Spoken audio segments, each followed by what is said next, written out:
اعوذ باللہ من الشیطان الرجیم بسم اللہ الرحمن الرحیم۔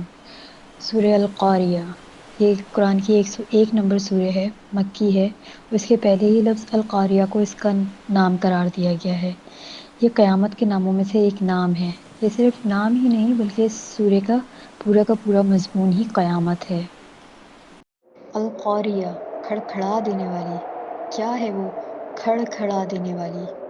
قاریہ کا لفظ عظیم حادثے کے لیے بولا جاتا ہے۔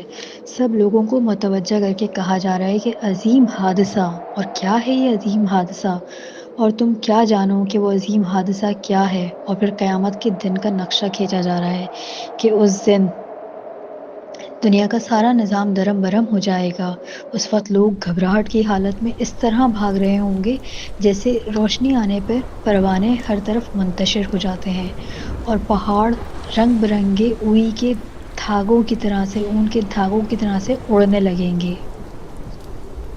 پھر کہا جا رہا ہے کہ آخرت میں جب لوگوں کے حساب کتاب کرنے کے لیے اللہ کی عدالت قائم ہوگی تو اس میں فیصلہ اس بنیاد پر ہوگا کہ جس کے نیک اعمال زیادہ وزنی ہوں گے وہ عیش میں ہوں گے، جن کے نیکی کے پلڑے بھاری ہوں گے ان کو عیش ایسا نصیب ہوگا کہ وہ خوش ہو جائیں گے، اور جن کے نیکی کے پلڑے ہلکے ہوں گے تو ان کو ایک گہری کھائی میں پھینک دیا جائے گا، اور ان کا ٹھکانہ حاویہ ہے۔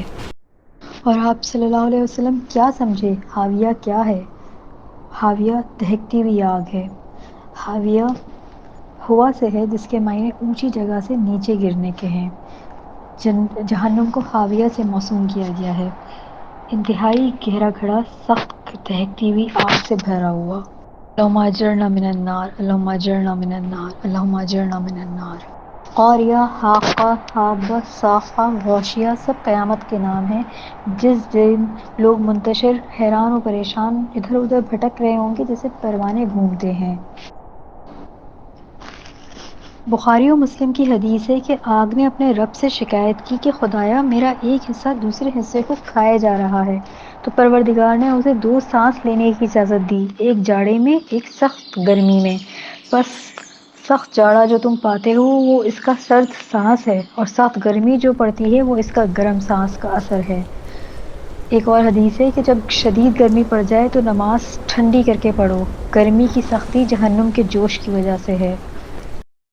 وآخر دعوانا ان الحمد للہ رب العالمین۔